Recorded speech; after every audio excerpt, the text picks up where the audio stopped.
Hey everybody, welcome to the 6th edition of Drive-Thru Review.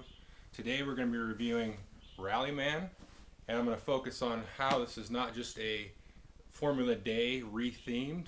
They really do a great treatment of rally car racing. So any fan of rally car racing I think will love this game. So let me just get right into how the game works, and then I'll come back and tell you a little bit more about it. Okay, so the first thing you're going to do is you're going to set up your track. Now it comes with 4 boards, and there's 10 entry points on each board, and they can be aligned like this. So you can see I can line those up, or I can flip it around here, flip it around this way. You can do all kinds of good stuff. And lo and behold, we've got snow. So there'll be different track effects that'll hamper or affect your car in some way. And the first thing you're going to do as far as your car is concerned is you're going to get 2 cards for each player. You got your spare tire. You can use this once per race, and if you blow your tire, obviously. And then you've got your actually tire type. Now you can see this side is for regular weather, for this type of track up here. And you can actually switch to a snow type of tire, and they each kind of work a little differently depending on the track. And it's possible to have a track that's part snow and part regular track. Okay, so how do you move? Well, it's a little bit like Formula Day if you've played that, but not quite. So you've got 1 dice for each gear, and that's the similarity. And then so you've got 1 through 5, and then you have 2 acceleration dice. Now all of these dice have this little warning marker on it, and if you roll that, that's bad. So normally when you're on this type of track, if you roll 3 of these in one movement, then you're going to flip out and go off the side of the track. Let's look at the basic movement first. So there's 2 ways to move. You can basically roll 1 dice at a time, or you can roll a bunch at once. So 1 dice at a time is pretty easy. It's sort of a cautious approach if you think of it that way. So you roll 1, so that was bad. I got a warning marker. Roll 2, roll 3, another warning marker. Now I'm hurt because if I roll another one and I get a warning marker on this dice here, then I'm going off the side of the track. But let's say I take my chances. I roll a 4. And then you basically just move 1 space for each dice. So 1, 2, 3, 4. And you actually should move as you roll the dice. So 1, 2, 3, and then 4. And now that I've stopped, let's say I want to end my turn on this 4 here. Now that I've done that, I go over here and I take a 4 card. So there is, depending on what gear you end your turn in, is the card you'll take. So if I had ended in 2nd gear, I'd have taken this number 2 card, and then added 40 seconds to my time. And then since I stopped in 4th gear, I'll put this down in front of me. And so the next turn, I start in 4th gear. So what you have to do is you have to either start with the dice that you ended with, or you can shift up 1 or down 1. And then from there, you can roll either direction. You can only roll the dice once per turn. So since I ended in 4th gear on this turn, I can start with the 4th gear dice if I so wish. Or I can try to drift this corner. Now how do you drift? Well, this is where these acceleration dice come in handy. So you can get a little closer look here. Whoop, a little glare. So you can see you've got 3 5s and a 4. What I could have done on my last turn is instead of ending on my 4, I could have gone for it on the 5. And since I'm in the 5, so I get my 5, and then let's say I roll these 2 acceleration dice and I do okay, I don't spin out. Well, what does that do? Is that moves me, it's a little bit slower in terms of distance to drift, but you can always end up in a higher gear. And what the acceleration dice does is you maintain the gear you just ended on. So here, my last gear was 5, so I rolled this dice and this dice. So I'll go boom, boom, boom.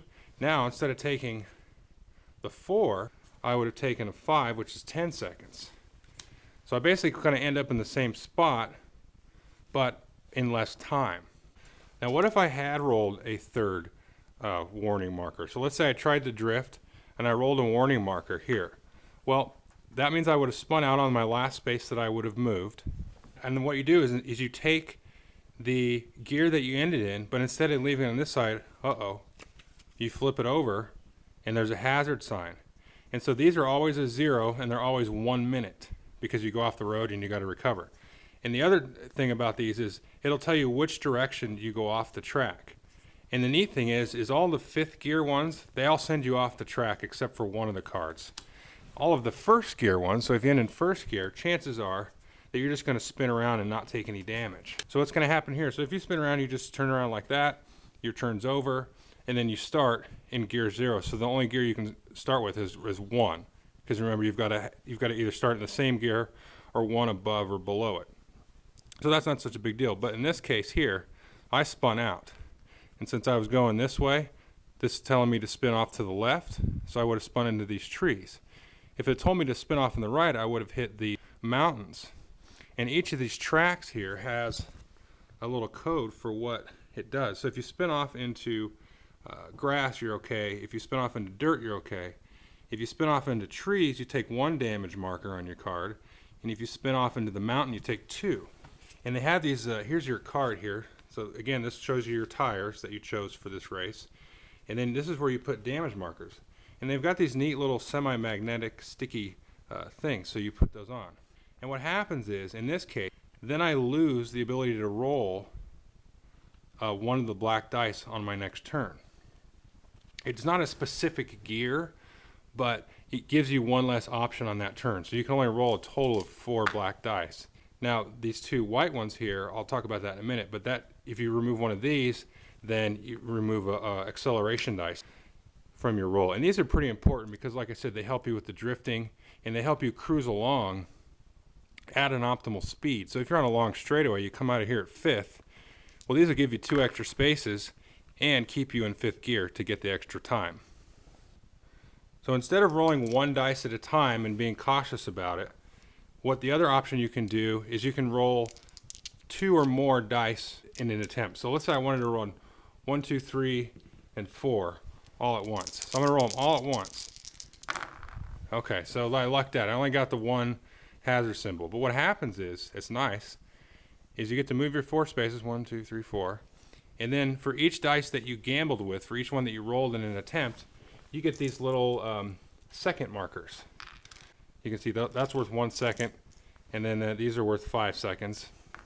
So what you do is you can save these for later. The game calls it a time attack. So you're really pushing your card to the limit to try to catch up. And so you can save these, and these will actually shave seconds off at the end of the race. Or you can use these to spend on dice. So let's say I had these going into my turn. Well, I could roll 1, a 2, and then I could pay a second marker to get my 3rd gear without actually having to roll. Then I could pay 2 for my 2nd dice on that turn, and then you pay 3 for the next dice. It goes up on that turn. So the first one you use is 1, the next one is 2, the next one is 3, and so on and so on. So they cost a little bit more than they are to obtain, but they can really help you. You kind of go aggressively, and then you get a good benefit out of that. And that's a really nice aspect of the game. This whole, it's push your luck, but it's a smart way of doing it. It's not just, okay, I'm going to shift a gear and roll the dice and go up and pray to God that, I don't blow through the turn. It's really kind of smart racing, and it really mimics nicely. Anybody that knows about rally car racing is these guys have a partner in the car. And so as they're driving, the passenger's saying, okay, next is right 5, and it tells you the speed of the turn, or left 2, right 2, followed by immediate left 4. So this really kind of highlights that planning aspect of it.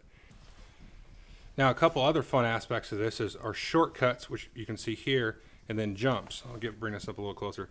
So you can see that's a jump of speed 3.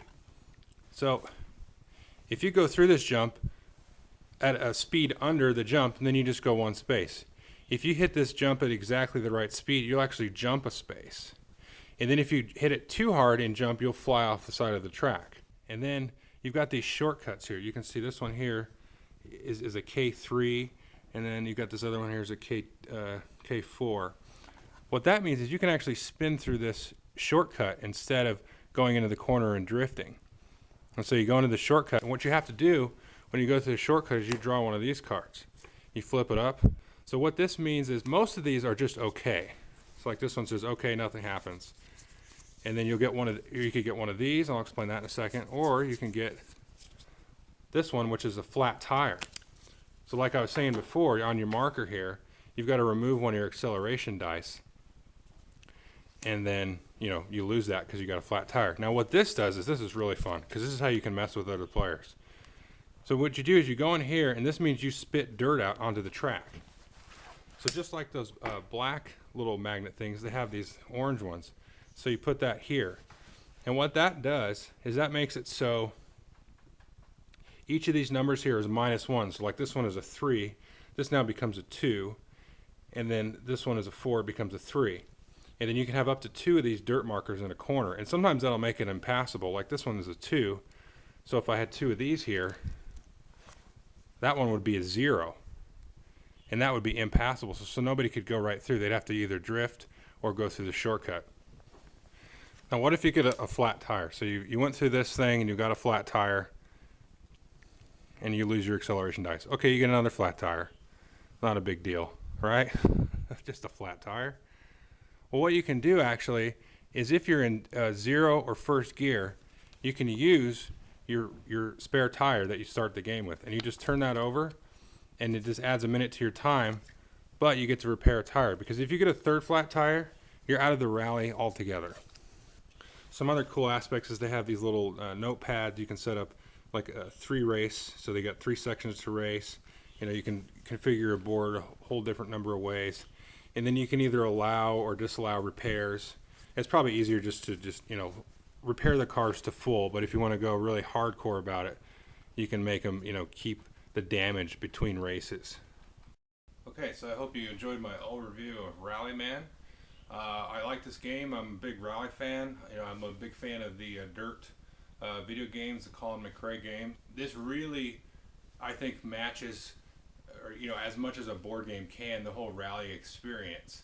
There's a lot of similarities to Formula Day. You got the teeny cars, you got the multiple dice for gears, but you're not just rolling a random number to see how many spaces you move forward. You always move one space at a time, and it got a real nice push your luck aspect, so you can be really cautious. And I feel like when I'm being cautious, I'm the driver and I'm listening to my wingman. When I do the gamble mode to roll all the dice at once to try to get those little second markers, well, then I'm not listening to my wingman. You can, if you want, you can mark sections of the track as sort of like time cutoffs. And so when a car passes, then you've got to announce how much time you're at. So that way everybody knows, and oh gosh, I'm like 2 minutes behind. I've got to push my luck and really go for it. And then you just explode in a blaze of glory, so to speak. You can kind of take and leave rules. You can get rid of the push your luck element and just do the 1 dice at a time. And then you can kind of work your way up to doing the different types of tires. They work a little different on the snow, and the snow tires work a little bit different on the regular track. Supposedly there's 240,000 different track combinations. I haven't done the math on that, but that's what they said on the website. So that's pretty cool. So anyway, thanks.